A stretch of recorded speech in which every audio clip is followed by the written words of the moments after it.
மீண்டும் மீண்டுமா அப்படிங்கிற மாதிரி திவாகருக்கும் வினோத்துக்கும் நடுவில் நடக்கிற அந்த பிரச்சனை மறுபடியும் தொடர்ந்துகிட்டே இருக்குது. இன்னைக்கான ஃபர்ஸ்ட் ப்ரோமோ நீங்கள் பார்த்துருப்பீங்க. அந்த ஃபர்ஸ்ட் ப்ரோமோவில் திவாகருக்கும் வினோத்துக்கும் ஒரு விதமான ஒரு சண்டை போகுது. அதை வந்து நகைச்சுவையாக காட்டியிருப்பாங்க. ஸோ ஸ்டில் சேனல் வந்து அது எப்படி பார்க்குதுன்னா இவங்களுடைய காம்போ வந்து ஒரு ஃபன் எலிமெண்ட்டாக தான் பார்க்குது. அதனால தான் அந்த ஃபர்ஸ்ட் ப்ரோமோ வந்து கொஞ்சம் நகைச்சுவையாக இருக்குது. பட் லைவில் நடந்தது, இப்போ தான் நடந்தது. அது நகைச்சுவையாக நடந்துச்சான்னு கேட்டிங்கன்னா இல்லை. ஏன்னா திவாகர் வினோத் அப்படிங்கிறதுனாலேயே மகாமட்டமாக ஒருத்தரை வந்து பேசுகிறா அப்படி. அதாவது எல்லாரையுமே திவாகர் அப்படி தான் பேசுகிறாரு. வினோத்துனும் போது இன்னும் மகாமட்டமாக பேசுகிறார். ஆக்சுவலாக என்ன நடந்திருக்கு அப்படின்னு பார்த்தீங்கன்னா, திவாகர் கார்டன் ஏரியாவில் ஏதோ ஒரு கேமராவில் அவர் உட்காந்து ஏதோ ஒரு பர்ஃபார்மன்ஸ் பண்ணிகிட்டு இருந்திருக்கா அப்படி. அப்போ அந்த வாசலில் இருக்குல்ல, கதவுக்கும் கார்டன் ஏரியாவுக்கும் நடுவில் வந்து ஒரு டைல்ஸ் கல் இருக்குல்ல, என்ட்ரன்ஸ், அந்த என்ட்ரன்ஸ் கிட்ட நம்ம வினோத் அவர்களும் கமருதீன் அவர்களும் நின்று என்னமோ பண்ணிட்டு இருந்திருக்காங்க. அவங்க கலாச்சாங்களா என்ன பண்ணாங்கலாம் தெரில. அது முன்னாடி நடந்திருக்கு. கலையரசன் இருக்கான் இல்லையா, அந்த கலையரசன் போயிட்டு திவாகர்கிட்ட சொல்லியிருக்கான், இந்த மாதிரி வந்து உங்களை கிண்டல் பண்ணுறாங்க அப்படின்ட்டு. உடனே அங்கேருந்து நம்ம வாட்டர்மெலன் தர்பீஸ் வந்து எகிரிட்டு வந்திருக்காரு. நீ எப்படி பண்ணுவ, நீ எப்படி சொல்லுவ, வினோத்தா தோ போகிறேன் அப்படின்னு சொல்லிட்டு வந்திருக்கிற அப்படி.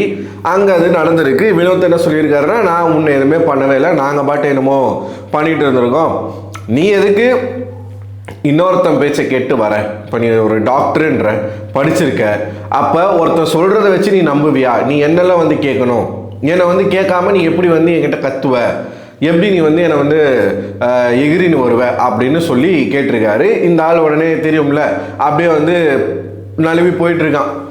அதுக்கப்புறமா வீட்டுக்குள்ளே வந்துட்டு துஷார் கூட சேர்ந்து பர்ஃபார்மன்ஸ் பண்ணுறன்ற பேரில் என்னமோ அதுதான் சொல்கிறல, திவாகர் வந்து ஸ்பெஷலாக ஏதோ ஒரு கண்ணாடி வச்சுருக்காருன்னு நினைக்கிறேன். அந்த கண்ணாடியில் திவாகருக்கு ஒரு அர்னால்டு ஸ்வாஸ்நேகர் மாதிரியும், ஒரு ப்ரூஸ்லி மாதிரியும், ஒரு சிம்பு மாதிரியும், இல்லை ஒரு தனுஷ் மாதிரியும் அவருக்கு காட்டுது போல் இருக்குது. நம்ம நல்லா பாடி ஃபிட்டாக இருக்கும் அப்படின்ற மாதிரி காட்டுது போல். அந்த பானை வயிறை வச்சுக்கிட்டு சட்டையை கழட்டி போட்டு கேர்ள்ஸ் இருக்கிற வீட்டுக்குள்ளே கேட்டால் வசூல் ராஜா எம்பிபிஎஸ் சீன் பண்ணுறாராமா. அதில் கூட கமல் சார் வந்து கட்பனியன் போட்டிருப்பார். கட்பனியன் போட்டு தான் அவருடைய பாடியை காட்டுவார். இவன் மொத்தமாக சட்டையை கழட்டி தூக்கி போட்டு பார்வதி வராங்க, தயவுசெய்து சட்டையை போடு, எனக்கு ஒரே இன்டிமேட்டிங்காக இருக்குது அப்படின்றாங்க. பார்வதியும் ட்ரெஸ் அப்படி தான் போட்டிருக்காங்க. சட்டையெல்லாம் கழட்டி விட்டு உள்ளே வந்து ஒரு ஸ்லீவ் மாதிரி ஒன்று போட்டிருக்காங்க. ஸோ இந்த மாதிரியான அராஜகத்தை அந்த ஆள் பண்ணிக்கிட்டு இருக்காங்க அந்த வீட்டுக்குள்ளே, கேர்ள்ஸ் இருக்கிற இடத்துக்குள்ளே. இது வந்து நடிப்பு அப்படின்னா கொஞ்சமாச்சும் காமன் சென்ஸ் இருக்கணும். நம்ம அப்போ பாடி ஷேமிங் பண்ணாமல் இருப்பாங்களா? சார் இப்போது நான் என்ன கேட்குறேன், ரோட்டில் நம்ம போய்கிட்டு இருக்கோம், ஒரு தற்கூரி இந்த மாதிரி வந்து உடம்பை வச்சுக்கிட்டு அவன் வந்து பாடி பில்டர் மாதிரி ஆக்ஷன் பண்ணிக்கிட்டு இருக்கான்னா நம்ம என்ன சொல்லுவோம்?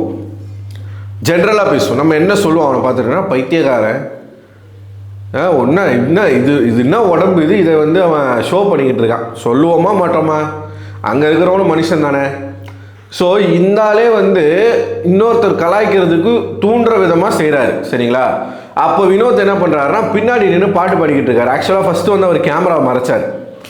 இவங்க பண்ணிட்டு இருக்கும்போது வந்து கேமரா மறைச்சார். அவர் என்ன சொல்கிறாருன்னா, நீ எதுக்கு இன்னொருத்தன் பேச்சை கேட்டு வந்து என் மேலே வந்து அப்படி பாஞ்சின்னு வந்த, அதுக்கு நீ எனக்கு சாரி கேளு, சாரி கேட்டீங்கன்னா நான் உன்னை எதுவும் பண்ண மாட்டேன் அப்படின்னு சொல்லிட்டு அவர் கேமரா மறைச்சிட்டு வந்தார். அப்புறம் துஷார் சொல்கிறாரு, வேணானே மறைக்காதீங்க அப்படின்னும் போது அவர் போயிடுறாரு. போன பிறகு தான் அந்த ப்ரோமோவில் நடக்கிற அந்த சம்பவங்கள் நடக்குது. இவங்க வந்து ஒரு பக்கம் இது பண்ணிக்கிட்டு இருக்கும்போது அந்த பக்கம் வந்து கானா வினோத் பாட்டு பாடிக்கிட்டு இருக்காரு. இதை நம்ம திவாகர் வந்து அந்த வீட்டில் இருக்கிற எல்லார்கிட்டையும் சொல்கிறார், கூப்பிட்டு சபரி பாரு, சபரி என்னை வந்து பர்ஃபார்மன்ஸ், எனக்கு ஒன்றுமே புரியல, பர்ஃபார்மன்ஸ் பண்ணுறானாங்க இந்த ஆள். ஆனால் 5 படம்லாம் நடிச்சிருக்கேன்றாங்க, என்ன நடிச்சிருக்கேன்னு கேட்டால் தெரில. ஒரு டைலாகை பேசிப்புட்டு நான் 5 படம், அது போல 16 மாதத்தில் நான் பிக் பாஸுக்கு வந்துட்டேன்றான். கானா வினோத் விசஸ் திவாகர்னு இருந்த இந்த சண்டை அப்படியே மாறி திவாகர் விசஸ் பிரவீன் அப்படின்னு சொல்லிட்டு மாறுது. பிரவீன் கிட்ட போய் சொல்கிறா அப்படி. பிரவீன் வந்து கேட்குறாரு, கானா வினோத்துக்கிட்ட கேட்குறாரு, என்ன நடச்சுன்னு கேட்குறாரு. அவர் சொல்கிறாரு, அவர் முடிஞ்ச வரைக்கும் சொல்கிறா அப்படி. பிரவீன் வந்து சொல்கிறாரு, அண்ணா இது மாதிரி பண்ணாதீங்க அப்படின்னு சொல்கிறாரு. ஆனால் வினோத் வந்து வீம்புக்கு நான் பண்ணுவேன், என்கிட்ட மன்னிப்பு கேட்கணும் அப்படின்னு சொல்கிறாரு. அது வினோத்துடைய நியாயம், ஓகேவா? உடனே வந்து அந்த வீட்டில் இருக்கிற எல்லாரும் என்ன முடிவு எடுத்துட்டாங்கன்னா, சரி நீங்கள் என்னமோ பண்ணிக்கோங்கப்பா, இனிமேல் நாங்கள் யாரும் தலையிட போகிறது கிடையாது, நீங்கள் வீம்புக்குன்னு பண்ணும்போது நாங்கள் என்ன வந்து கேட்குறது அப்படின்னு சொல்லிட்டு சொல்கிறாங்க. இருந்தாலும் பிரவீன் 2 பேரையும் அந்த 2 சர்க்கிளில் நிற்க வச்சு பேசுகிறார். இவர்கிட்டையும் சொல்கிறாரு அதை செய்யாதீங்கன்னு சொல்கிறாரு. இந்த ஆள்கிட்ட வந்து சட்டையை போடுங்க, என்னது இது உடம்ப காட்டிகிட்டு இருக்கீங்கன்னு இவர்கிட்டையும் சொல்கிறாங்க. ஆனால் வினோத் போயிட்டாருங்க அமைதியா. இவன் கத்துறான் பாருங்க, இந்த பன்னி முட்டை கத்துன்னு கத்துறான். நீ ஒன் சைடாக இருக்க, நீ ஃபேவரிசம் பண்ணுற, நீ வந்து தலையாக இருக்க தகுதியே கிடையாது, அப்படி இப்படின்னு பேசி பேசி பேசி எங்கெங்கேயோ போகிறாங்க. நீ தலையாக இருக்க தகுதியே கிடையாது, உன்னை தலையாக்கி நாங்கள் வந்து தப்பு பண்ணிட்டோம், வேற ஆளை சூஸ் பண்ணியிருக்கணும் இவன் சொல்கிறான். அங்கே தான் பிரவீனுக்கு கோபம் வருது. நீ என்னை தலையாக்கலை, நான் ஜெயிச்சு தலையாக ஆகியிருக்கேன், தேவையில்லாமல் இந்த மாதிரிலாம் பேசக்கூடாது அப்படின்னு சொல்லிட்டு சொல்கிறான் அப்படி. ஸோ உடனே வேற ஒரு விஷயத்தை எடுத்துகிட்டு வரான் இந்த காண்டாமிருகம். என்னன்னா, நீ என்னை பின்னாடி கலாய்க்கலையா, நீ என்ன பண்ணலையா, அதே திருப்பி கேட்குறாரு பிரவீன். நீ என்ன கலாய்க்கலையா, நான் உன் மூஞ்சிக்கு முன்னாடி தான் பண்ணேன், உன் மூஞ்சிக்கு பின்னாடி பண்ணலை. மூஞ்சிக்கு முன்னாடி பண்ணியோ பின்னாடி பண்ணியோ நம்ம எடுத்துக்கிற விதம் தான். நீ என்னை கலாய்ச்சா நான் உன்னை கலாய்ச்சேன், அவ்வளவுதான். நீ இதை ஒரு இஷ்யூ ஆக்குவ அப்படின்னா நான் எதுவும் சொல்கிறது கிடையாது இது அப்படின்னு சொல்லிட்டு பிரவீன் எவ்வளவு டீசெண்டாக பேச முடியுமோ. நமக்கு தெரியும் பிரவீன் எந்த அளவுக்கு கோவக்காரன்னு சொல்லி. முதல் வாரத்தில் நம்ம பார்த்துருக்கோம். இதே திவாகர் வெர்சஸ் பிரவீன் சண்டையில் பிரவீன் எப்படி ரியாக்ட் பண்ணாருன்றது நமக்கு தெரியும். ஆனால் இப்போது அவ்வளவு பொறுமையாக அந்த மனுஷன் போய்கிட்டு இருக்கா. அப்படி இந்த காண்டாமிருகம் அப்படியே வந்து காலில் சுடுதண்ணி ஊற்றுற மாதிரி கத்துறான். நீ வந்து அப்படி, நான் வந்து சார்கிட்ட சொல்லிக்கிறேன். எனக்கு புரியல, திவாகர் கிட்ட யாராச்சும் பிரச்சனை வச்சுக்கிட்டாலே இந்த வீட்டை விட்டு வெளில போயிடுவாங்களாம். நீ அடுத்த வாரம் நாமினேஷனுக்கு வந்துடுவேன், உன் மக்கள் என்ன பண்ணுறாங்க பாரு, நீ யாரா முதல்ல. அது சரி, இவனுக்கும் சப்போர்ட் பண்ணி ஓட்ட போடுறானுங்களே. எனக்கு தெரிஞ்சு எவனுக்கெல்லாம் சாதி வெறி இருக்கோ அவனுக்கெல்லாம் திவாகரை பிடிக்கும். எனக்கு ஏன் திவாகரை பிடிக்கலன்னா, எனக்கு சாதியும் பிடிக்காது, சாதி வெறியும் பிடிக்காது. சாதி வெறி உள்ள ஒரு நபரை எனக்கு பிடிக்கவே பிடிக்காது. திவாகர் அதனால எனக்கு பிடிக்கல. திவாகர் நல்லதே போனாலும் எனக்கு பிடிக்காது. ஆனால் சாதி வெறி எவனுக்கெல்லாம் இருக்கோ அவனுக்கெல்லாம் திவாகரை நிச்சயமாக பிடிக்கும். ஏன்னா அவங்களுக்கெல்லாம் ஒரே மனநிலை தான். யார் தெரியும்ல, ஆண்ட பரம்பரைடா, நீ எல்லாம் என் காலுக்கு கீழே அப்படின்ற ஆட்டிடியூட்ல தான் அவங்க இருப்பாங்க. ஸோ அந்த லைக் மனப்பான்மை வந்து அட்ராக்ட் ஆகும். அந்த மாதிரியான ஆட்களுக்கு திவாகரை பிடிக்கும். இஷ்டமேனிக்கு பிரவீன்கிட்ட போயிட்டா. பிரவீன் என்ன சொன்னார்னா, வயசுக்கு ஏற்ற மாதிரி பேசுங்க. இவர் சொல்கிறது தான், யாரு திவாகர் சொல்கிற வார்த்தை தான் இது. இதை பிரவீன் சொல்கிறார், வயசுக்கு ஏற்ற மாதிரி பேசுங்க. ஏன்னா எல்லா இடங்களையும் நீங்கள் நோட் பண்ணிங்கன்னு வச்சுக்கோங்களேன், இந்த காண்டாமிருகம் போயிட்டு வயசுக்கு ஏற்ற மெச்சூரிட்டியே உங்களுக்கு இல்லை அப்படின்னு சொல்லுவான்ல, அதை வினோத் சொல்கிறார். வயசுக்கு ஏற்ற பேச்சே இல்லை, இஷ்டமேனிக்கு பேசுகிறாங்க. இப்போ பார்வதியும் சரி, நேற்று அப்படி தான் பிரவீனை வந்து கோவத்தில் வாடா போடான்னு பேசுகிறாங்க, கண்ணா பின்னான்னு வார்த்தையை விடுறாங்க. இவனும் அதே மாதிரி கோவத்தில் கண்ணா பின்னான்னு வார்த்தையை விடுறான். அமைதியாக இருக்கிறார் அந்த மனுஷன். ஒரு கட்டத்துக்கு மேலே வயசுக்கு மீறி வயசுக்கு ஏற்ற மாதிரி பேசுங்க அப்படின்னு சொன்னால், என்ன நீ என்ன விட நீ வயசு பெரியவனா, நீ என்ன விட வந்து நான் நான் 10 வயசு பெரியவனா நீ அப்படின்னும் போது பிரவீன் சொல்கிறாரு, நான் 1992 அப்படின்றாரு. அவன் வந்து 1988 அப்படின்னு குண்டன் சொல்லிக்கிறான். 1988னா நீங்கள் கணக்கு போடுங்க, 36 வயசு வரும் சரிங்களா, 37 வயசுக்கிட்ட வரும். ஆனால் இவன் வீட்டுக்குள்ளே சொல்லிட்டு சுற்றுறது 35 வயசு. ஃபஸ்ட்டு 36ன்னா ஆக்சுவலாக கணக்குப்பட்டால் 88னா 37 வயசு வரணும். ஓகேவா, 37ன்னு சொல்லலை, 36ன்னு சொல்லிட்டு இருந்தான். இப்போ 35க்கு இறங்கிட்டான், அவனே இறக்கிட்டான். ஓகேவா. உடனே பிரவீன் என்ன சொல்கிறான், உன்னை பார்த்தா 40 வயசு மாதிரி இருக்கு அப்படின்றான். இவன் பிரவீனை சொல்கிறான், டே பண்ணி பயல, உனக்கு தாண்டா உண்மையாகவே 40 வயசு. இவன் ஊரை ஏமாத்திக்கிட்டு சுற்றிக்கிட்டு இருக்கான். இவன் பிறந்தது 1985. இன்னும் கொஞ்ச நாளில் பர்த் சர்டிஃபிகேட் வெளில வரும். 40 வயசு ஆகுது, 2 முறை திருமணம் நடந்திருக்கு, எவிடன்ஸோட வெளியில் வந்து நிறைய பேர் வந்து அதை ப்ரூவ் பண்ணிட்டாங்க. 40 வயசு கிழட்டு பையன் இவன் வந்து மற்றவங்கள சொல்லிக்கிட்டு இருக்கான் 40 வயசு ஆகுது, 40 வயசு மாதிரி தெரியுதுன்னு. அந்த இடத்துல பிரவீன் வந்து ட்ரிகர் ஆகி ஒரு வார்த்தையை விட்டார். அது வந்து தப்பு. இவர் வந்து அவரை பார்க்கறதுக்கு 40 வயசு இருக்கு மாதிரி தான் சொன்னார். ஆனால் பிரவீன் என்ன சொல்லிட்டாருன்னா, நீ வந்து எப்படி என் ஒய்ஃபை பற்றி பேசுவ அப்படின்ற ஒரு வார்த்தையை கேட்டா. அப்படி ஆக்சுவலாக ஒய்ஃபை பற்றி அந்த ஆள் பேசலை.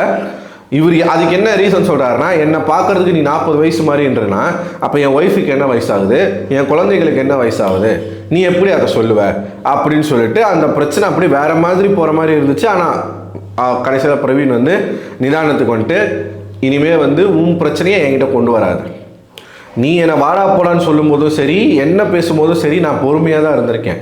நான் உன்னை ஐயான்னு கூப்பிட்டுருக்கேன், அண்ணான்னு கூப்பிட்டுருக்கேன். ஆனால் நான் ஒரு நாளும் உன்னை வாடா போடான்னு கூப்பிட்டதில்ல, நீ என்னை கூப்பிடுற. இவன் கையை இப்படி பேசுகிறாங்க, இப்படின்றான் அப்படின்றான் ஏன்றான் இஷ்டமணிக்கு. பார்வதி இவனும் ஒரே மாதிரி, ஆனாவுனா வந்துடுது வாயில், ஆனாவுனா வாடா போடான்னு வந்துடுது, கை இப்படி தான் போகுது. ஆனால் மற்றவங்க பேசக்கூடாது அப்படிலாம், மற்றவங்க பேசினா அது தப்பு. எப்பட்றா இது? என்ன எந்த ஒரு நியாயம்டா இது? எந்த ஒரு நியாயம் இது? யார்கிட்டயாச்சும் வாங்காமல் இவன் வெளியில் வரமாட்டான் அப்படிங்கிறது நல்லாவே தெரியுது. ஆனால் இவனுக்கு போய் சப்போர்ட் பண்ணுறதுக்கு ஒரு கும்பல் இருக்குது.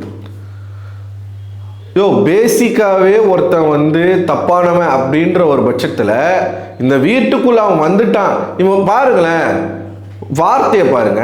நீ எல்லாம் ஒரு ஆளா? 16 மாசத்துல நான் பிக் பாஸ்குள்ளே வந்துட்டேன். 5 படங்களில் நான் நடிச்சிருக்கேன். பிரவீன் கிட்ட சொல்கிறேன், 5 படங்களில் நடிச்சிருக்கேன், உன்னோட நான் பெரிய ஆளுதான்றான். இந்த திமிர் பேச்சுக்கு யார் காரணம்னு நினைக்கிறீங்க? 16 மாசத்துல வந்துட்டானா என்னங்க சாதிச்சிட்ட நீ? என்ன 5 படத்தில் நடிச்ச, சரி இப்போ அது அதனால என்ன? இப்போ உன்னை வச்சு ஏதோ ஒரு விஷயம் மறுபடியும் சட்டையை கழட்டிட்டு தான் அவன் கேமரா முன்னாடி ஆக்ட் பண்ணுறான். இது என்னது? இது பார்க்குறவனுக்கு கலாய்க்கணும்னு தான் தோணும். நீ தூண்டுறல, இன்னொருத்தனை கலாய்க்கிறதுக்கு தூண்டுறல. நீ என்னன்னா, நான் மறுபடியும் கேட்குறேன், நீ என்ன அருணாடா? கட்டுக்கட்டாக இருக்குதா அவனுக்கு? அங்கங்கே ஊழ சதை தொங்குது. அப்போ பார்க்குறவனுக்கு கலாய்க்க தான் தோணும். இந்த ஆணவ பேச்சு பேசிக்கிட்டு இந்த வீட்டுக்குள்ளே இருந்த பல பேர் இடமே தெரியாமல் காணாம போயிருக்காங்க. ஒரே வார்த்தை தான் சொன்னார் அஸ்வின், 40 கதை கேட்டிருக்கேன், 40 கதையிலையும் நான் தூங்கிட்டேன் அப்படின்னு ஒரு வார்த்தை சொன்னதுக்கு இன்னைய வரைக்கும் அவருக்கு சான்ஸ் கிடைக்காம சுற்றிக்கிட்டு இருக்காரு. ஆனால் இந்த நாய் எவ்வளோ பேரை எவ்வளோ தளர்ந்தாழ்ந்து பேசியிருக்கான். நடிகர் சூர்யாவிலேருந்து சிவாஜி கணேசன் வரைக்கும் இழுத்து வச்சு பேசியிருக்கான். ஆனால் இவன் இன்னும் சர்வை பண்ணிக்கிட்டு இருக்கான். அப்படின்னா எப்படி அது? அப்படி என்ன இவனுக்கு பேக்ரவுண்ட் இருக்கு? ஏதோ எக்ஸ்டர்னல் ஃபோர்ஸ் இருக்குல்ல, யாரோட சப்போர்ட்டில் தான் இவன் இந்த மாதிரி ஆடிக்கிட்டு இருக்கான். யாருமே இல்லாமல் கொஞ்சம் கூட அவனுக்கு பேசுறதுல பயம் இல்லை. அந்த அளவுக்கு தைரியத்தில் நீங்கள் வச்சுருக்கீங்க. ஓட்டை போட்டு அவனை இந்த வீட்டுக்குள்ளே நீங்கள் வச்சுருக்கீங்க. ஒன்றும் சொல்கிறது கிடையாது. வைல்ட் கார்டாச்சும் இந்த வீட்டுக்குள்ளே இந்த ஆளை எக்ஸ்போஸ் பண்ணுறாங்களா அப்படிங்கிறத பார்ப்போம். நான் அதுக்காக தான் வெயிட் பண்ணிகிட்டு இருக்கேன். ஸோ நீங்கள் என்ன நினைக்கிறீங்க? ஓவராலாக நடந்த சம்பவங்கள் இதுதான். நீங்கள் என்ன நினைக்கிறீங்க? உங்கள் கருத்தை மறக்காமல் கமெண்ட் பாக்ஸில் கமெண்ட் பண்ணுங்கள். அடுத்த ஒரு வீடியோவில் உங்களை சந்திக்கிறேன். அதுவரை உங்களிடமிருந்து விடைபெறுவது நான் அரவிந்தன்.